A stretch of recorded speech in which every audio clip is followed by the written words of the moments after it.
Je vous salue, chers spectateurs et spectatrices, chers frères et sœurs dans le Seigneur. Soyez le bienvenu à cette plateforme Entrer dans la perspective divine. Je m'appelle Victor Kabila Moulongo. Le sujet de ce jour s'intitule « Quand tu seras plus âgé » ou « Quand tu seras plus vieux ». Nous allons commencer par lire l'évangile de Jean, chapitre 21, verset 18.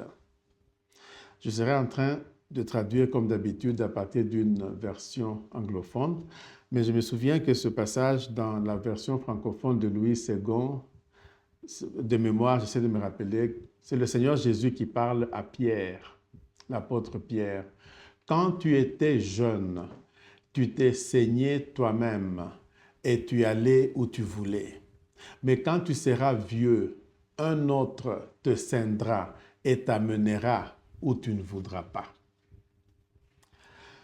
Une autre traduction à partir de l'anglais peut être présentée comme suit. Je te dis la vérité.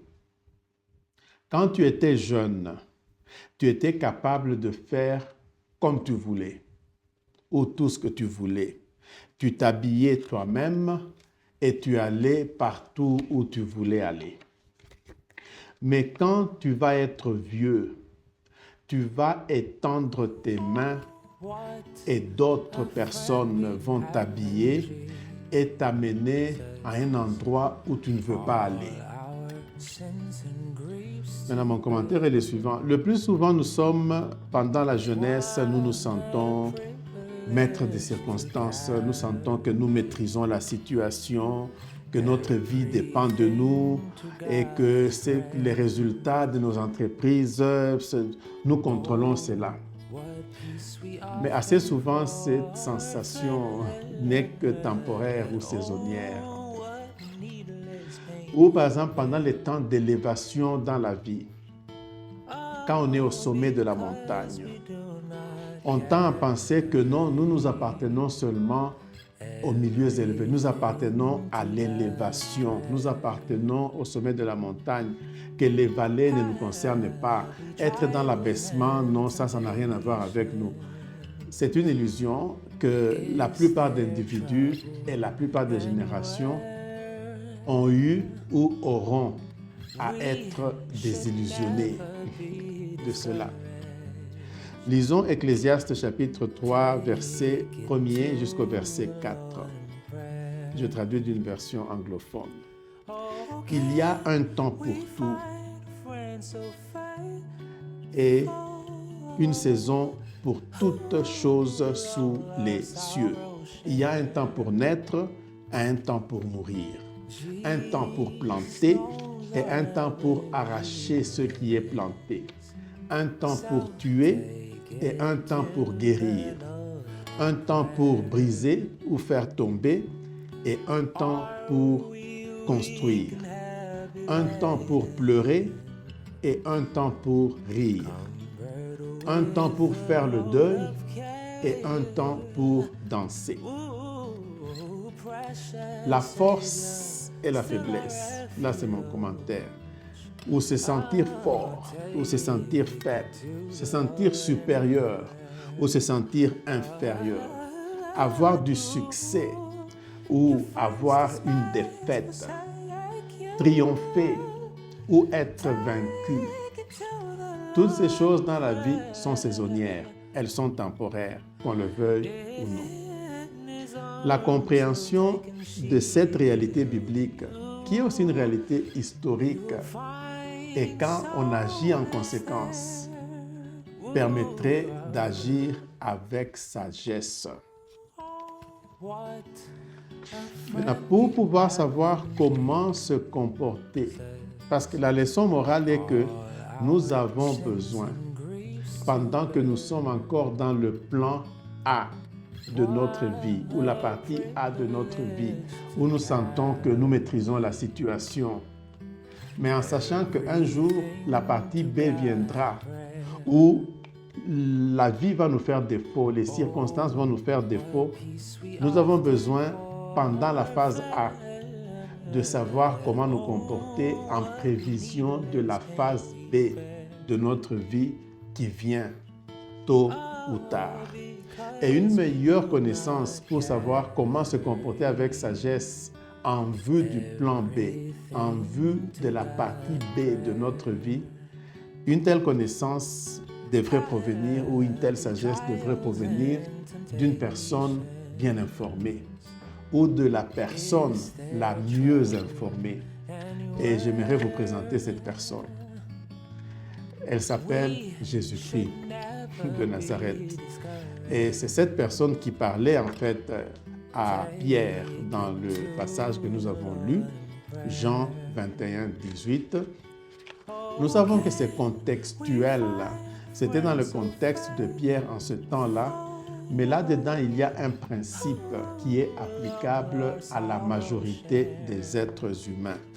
Je vais en fait laisser le Seigneur Jésus-Christ se présenter lui-même et ça va être dans le contexte de l'Ancien Testament. Ce qui va nous démontrer une fois de plus que c'est l'ensemble de la Bible, aussi bien l'Ancien Testament que le Nouveau Testament, qui sont la parole de Dieu et qui sont centrés sur la personne de Jésus-Christ. Jésus-Christ est le Fils de Dieu. Nous savons qu'il y a des personnes qui ne croient pas en la Bible, qui disent et déclarent que non, Dieu n'a pas besoin d'un fils, que Dieu n'a pas un fils. Il y a des personnes, un courant spirituel qui prétend ainsi.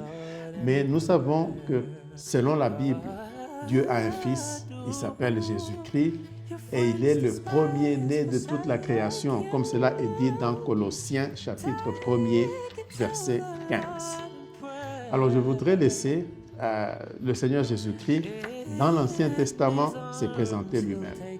Et cela, c'est pour montrer ces titres de noblesse qui vont nous démontrer que nous avons intérêt à faire confiance à Jésus-Christ, à le suivre pendant la phase A de notre vie, afin que lorsque la phase B, où on commence à nous habiller par d'autres personnes, ça c'est aussi au figuré, au propre et au figuré, et que les circonstances de la vie commencent à nous amener dans une direction que nous n'aimons pas ou que nous ne voulons pas.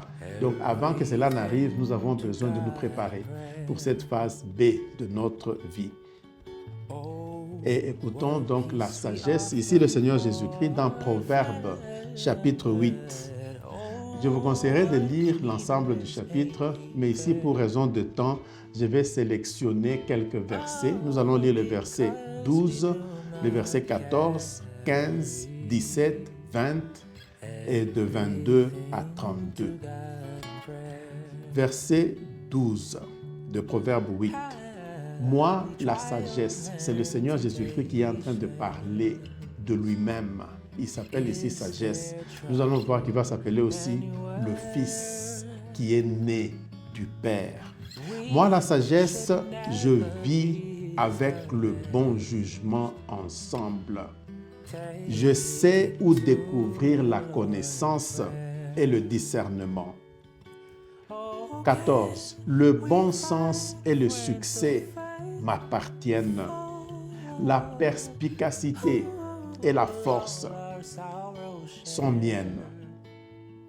C'est à cause de moi que les rois règnent, ou c'est grâce à moi que les rois règnent, et que les dirigeants établissent des bons décrets, des décrets justes. 17.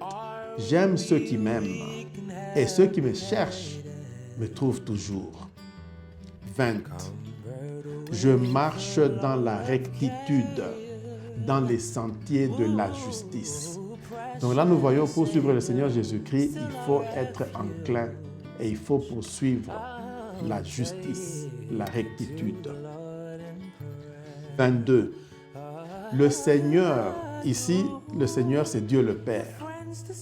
Le Seigneur m'a formé dès les commencements avant qu'il n'ait créé toute autre chose. Donc là, nous voyons que le Seigneur Jésus-Christ était né dans l'éternité passée avant que Dieu, le Dieu trinitaire, Dieu le Père, Dieu le Fils, Dieu le Saint-Esprit, n'ait commencé ensemble l'œuvre de la création. Donc avant cela, Dieu le Fils était né. Verset 23. J'ai été établi depuis l'éternité, dès le commencement, avant l'origine de la terre. 24. Je fus enfanté ou engendré avant que les océans n'aient été créés, avant que les sources d'eau n'apparaissent. 25. J'étais déjà né avant que les montagnes ne soient formées ou ne soient créées, avant que les collines ne soient créées, j'étais déjà né. Je suis en train de traduire en paraphrasant en même temps. Avant qu'il n'ait créé, donc le Créateur, avant qu'il n'ait créé les campagnes et la terre et le premier atome de la poussière du monde, j'étais déjà né. Donc, éternité passée, Jésus-Christ était déjà né. 27. J'étais là quand il, le Créateur, était en train de tracer l'horizon au-dessus des océans. J'étais là. Pour dire, il était présent. Et nous allons voir plus loin que non seulement il était présent, mais il était actif dans cette œuvre de la création. J'étais là quand il avait établi les nuages au-dessus et quand il avait établi les sources d'eau dans les profondeurs de la terre. J'étais là quand le Créateur était en train d'établir les limites des mers pour qu'ils ne puissent pas aller au-delà de leurs frontières ou de leurs limites. Quand il était en train de marquer ou d'établir les fondations de la terre. Donc là, nous comprenons, la terre a une fondation.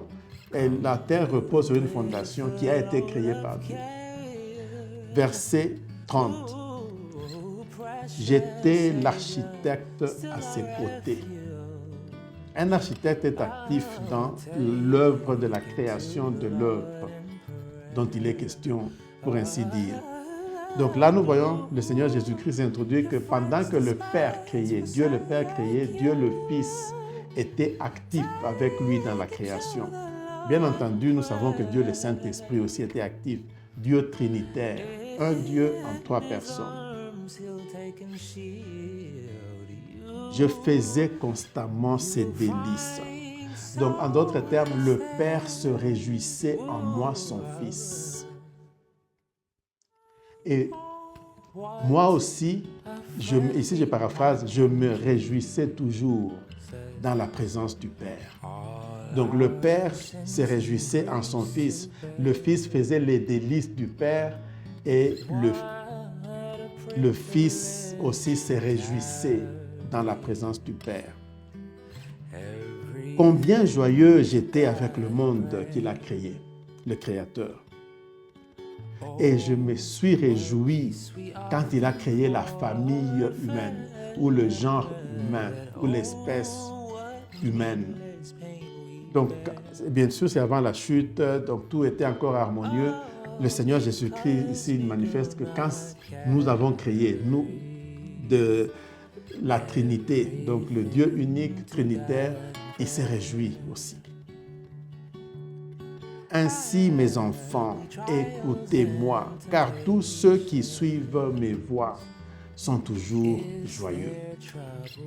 Donc là, c'est cette introduction en fait à cette série. Ça va être une série où nous voyons que, en prévision de la phase où la vie va nous amener des circonstances que nous ne voulons pas, mais que nous ne pouvons pas éviter, nous avons besoin d'être inspirés par celui qui connaît le mieux, qui est Jésus-Christ, qui a une sagesse accumulée depuis l'éternité passée, dans le présent et même dans l'éternité future, parce qu'il est au courant.